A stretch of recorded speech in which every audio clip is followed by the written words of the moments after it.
আজকে সারা পৃথিবীতে দেখবেন খালি ইয়া হোসাইন, হাই হোসাইন, এটা হয় না?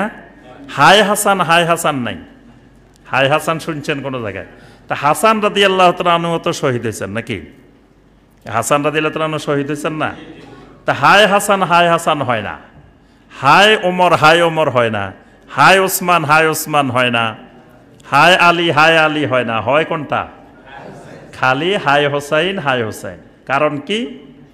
আজকে সমগ্র মুসলিম দুনিয়া শিয়া মিডিয়ার কবলে। কিসের কবলে? শিয়া মিডিয়ার কবলে সমগ্র মুসলিম দুনিয়া। শিয়া অপপ্রচার, শিয়াদের আকীদা, সুন্নিদের মধ্যে, সুন্নি নামদারিদের মধ্যে শিয়াদের আকীদা এমনভাবে বিস্তার লাভ করছে যে আগাগোড়া শিয়াদের আকীদা, শিয়াদের চিন্তাধারা, কিন্তু নাম হয়েছে কি সুন্নি, কিন্তু আকীদাও শিয়া, কাজকর্ম শিয়া, সবে শিয়া। পীর মুরিদির আবিষ্কার হয়েছে কাদের থেকে?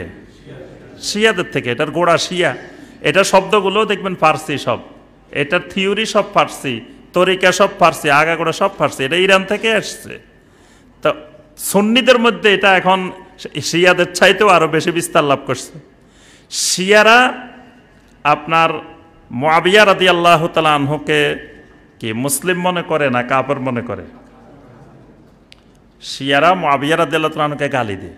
আজকে ইদানিং দেখা যায় বাংলাদেশে অনেক বড় বড় সুন্নি, বড় বড় নাম হয়েছে সুন্নি, সুন্নিয়তের জান্ডাবাহী, সুন্নিয়তের ধারক বাহক মুআবিয়া রাদিয়াল্লাহু তাআলা আনহুকে অশ্লীল ভাষায় গালিগালাজ করে, কাফের বলে, মুনাফেক বলে। ফেসবুকে দেখবেন শত শত ভিডিও আছে যে মুআবিয়া রাদিয়াল্লাহু তাআলার মতো একজন সাহাবীকে গালিগালাজ করে, কাফের মনে করে, মুনাফেক মনে করে, মানে বিভিন্ন ভাষায় তারা গালিগালাজ করে, অথচ তারা কি সুন্নি। আর তারা হাই হোসাইন করে দেখবেন যে, কিন্তু হাসান রাদিয়াল্লাহু তাআলা আনহু কেন্দ্রিক তেমন কোনো আলোচনা, তেমন কোনো কথা শোনা যায় না। কারবালার ঘটনাটাকে আশুরার সাথে সম্পৃক্ত করে আশুরার মূল ঘটনা বিলুপ্ত করে দিছে। আশুরার মূল ঘটনা হলো মুসা আলাইহিস সালাম এবং ফেরাউনের ঘটনাটা, কিন্তু সেটাকে শিয়া সম্প্রদায় কারবালার ঘটনা এনে এটাকে এমনভাবে সম্পৃক্ত করছে। কারবালার ঘটনা তো অনেক পরে, নবী সাল্লাল্লাহু আলাইহি ওয়াসাল্লামের অনেক পরে, 61 হিজরির ঘটনা। সেদিন এটাও হৃদয় বিদারক ঘটনা, এটাও ইসলামের ইতিহাসের একটা গুরুত্বপূর্ণ হৃদয় বিদারক ঘটনা। এটা কারবালার সাথে সম্পৃক্ত হওয়া মানে হোসাইন রাদিয়াল্লাহু তাআলা আনহু কারবালার সাথে সম্পৃক্ত হয়ে তার শাহাদাত, হোসাইন রাদিয়াল্লাহু তাআলা আনহু সম্মানিত হয়েছেন। কিন্তু এটা হোসাইন রাদিয়াল্লাহু তাআলা আনহুর কারণে কারবালা হয়, এই আশুরা হয়নি। কিন্তু শিয়ারা এমনভাবে নিয়ে আসছে, আজকে বাংলাদেশে আপনি খবর নিলে দেখবেন যে 90% উপরে মুসলমান মনে করে আশুরা মানে কারবালা, কারবালার কারণে মনে হয় আশুরা।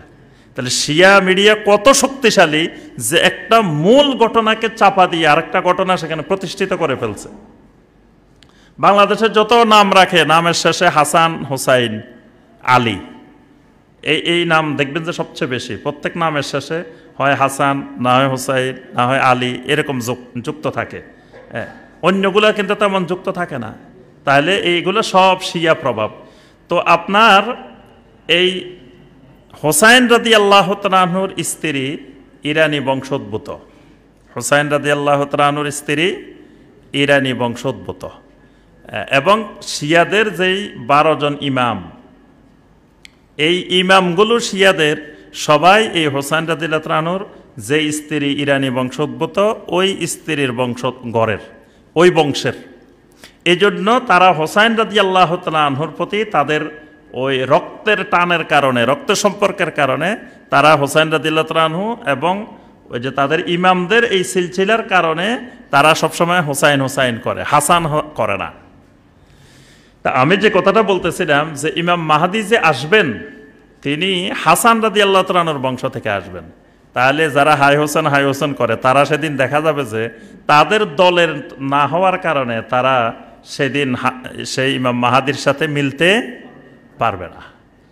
কারণ তারা দেখবে যে তাদের যে ইমামেরা যে সিলসিলায় আসছে হোসাইন রাদিয়াল্লাহু তাআলা আনহুর বংশ থেকে, তাদের 12 ইমাম মানে পরবর্তী ইমাম যারা জয়নুল আবদিন রাহিমাহুল্লাহ থেকে শুরু করে যারা পরবর্তীতে আসছে সবাই হোসেন রাদিয়াল্লাহু তাআলার বংশধর। এখন দেখব যে এই ইমাম হাসান রাদিয়াল্লাহু তাআলার বংশধর, তাহলে তারা কি মেনে নিতে পারবে না।